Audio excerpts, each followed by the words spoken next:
The sound of sirens sliced through the peaceful hum of summer cicadas. I was standing barefoot on the stone patio beside my pool, still holding a dripping net in one hand when the two police cruisers rolled up my driveway. Their lights flashed against the water, reflecting red and blue streaks across the calm surface. I didn't need anyone to tell me who called them. I already knew a Karen from the home. It all started 2 months earlier, when I moved back to my hometown after years away. My wife and I had bought a quiet property just outside the subdivision I grew up near, a little piece of land with a private pool, some tall pines, and a view of the hills. I wanted peace, not drama. But somehow, wherever there's an home, there's always someone who thinks they're the sheriff of the neighborhood. Karen was that someone. She introduced herself the first week we moved in. A short blonde hair, oversized sunglasses, and a clipboard that looked like it hadn't left her side in 20 years. "Welcome to the community,"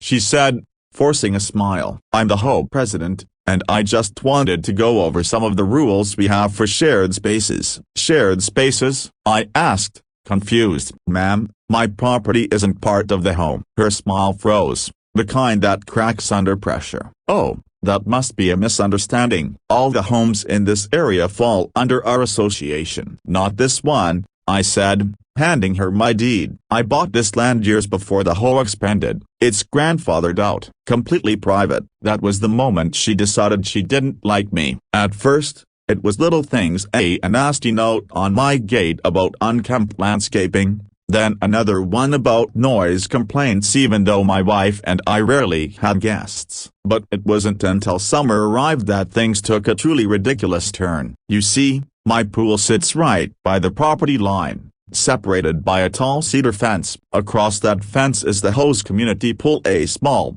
crowded, and constantly in use. My pool, on the other hand, was quiet and serene. Families would walk by, kids pressing their faces to the fence slats to look at the sparkling blue water. One Saturday, I was grilling by the patio when I heard a knock on my gate. It was Karen, a clipboard in hand, smile nowhere to be found. "Hi," she said curtly. "We have a bit of an emergency. The HOA pool filter broke, and it'll be closed for maintenance for the next week. So, we're asking homeowners with private pools to allow our residents access temporarily." I blinked at her. "You mean a broken bar, strangers in my pool?" "It's for the good of the community," she said sharply. "You'd be reimbursed, of course." I shook my head.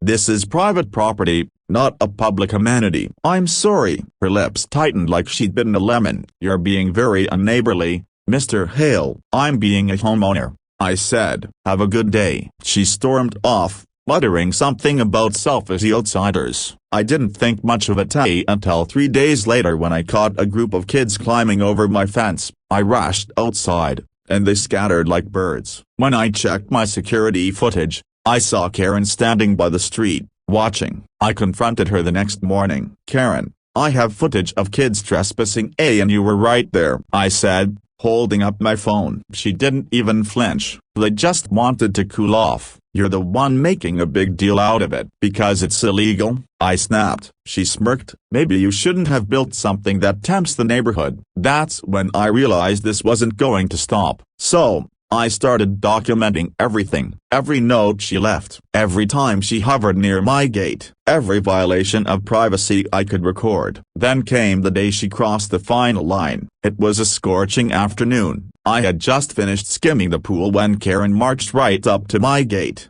this time with a group of HOA board members. "We've decided," she announced, "that your pool violates the aesthetic standards of our community. We're requesting you open it for resident use or fill it in permanently." I laughed, thinking it was a joke. It wasn't. She actually tried to hand me a cease and desist letter from the HOA's legal department. I read it. It was a laughable, unofficial piece of paper signed by her husband, who wasn't even an attorney. I tore it in half and handed it back. "Karen," I said calmly, "leave my property before I call the real police." She glared at me, red in the face. "Oh, I'll call them for you." And she did. 10 minutes later, 2 officers arrived, saying they received a report that I was threatening home members and illegally blocking shared amenities. I showed them my deed, the security footage, the fake letter, and even a copy of the county zoning records proving my property was exempt. The officers turned to Karen. "Ma'am, this man doesn't fall under your home. If you step foot on his land again,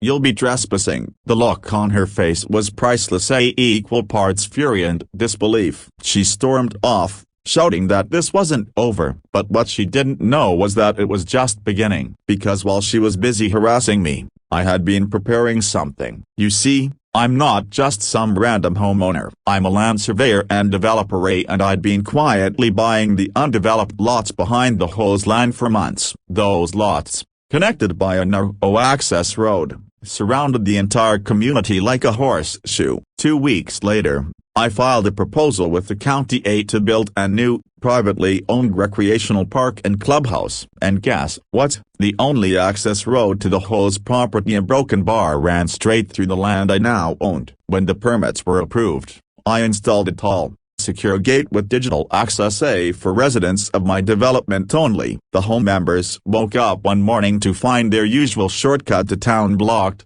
forcing them to drive an extra 6 miles around the valley. Karen came to my door again, red-faced and fuming. "You can't do this," she shrieked. "You're punishing innocent residents." I looked her square inches the eyes. "I'm protecting my property, the same way you should have respected it." Then I showed her something else, a new county notice stating that the HOA's pool was in violation of environmental runoff codes. I had filed the report myself, backed by the evidence I'd gathered. The county forced them to close it for full inspection when their pool shut down for good. The irony was almost too perfect. That summer, while the HOA scrambled to repair their broken systems and reputation, I hosted community events at my new park for everyone except the HOA board. Families from nearby neighborhoods came to swim, relax, and enjoy the peace Karen had tried to destroy. By the end of the season, most of the HOA residents voted to remove Karen from her position. She moved away shortly after, her reign finally over. Standing by my pool one evening, watching the sunset shimmer across the water, I felt something I hadn't in months: a peace. Sometimes, the best revenge isn't loud or angry, it's quiet. It's building something better and letting those who wrong you drown in the consequences of their own arrogance. And as the crickets began to sing, I smiled to myself, because Karen had no idea what I had waiting. And in the end, a broken bar justice was crystal clear, just like the water in my pool.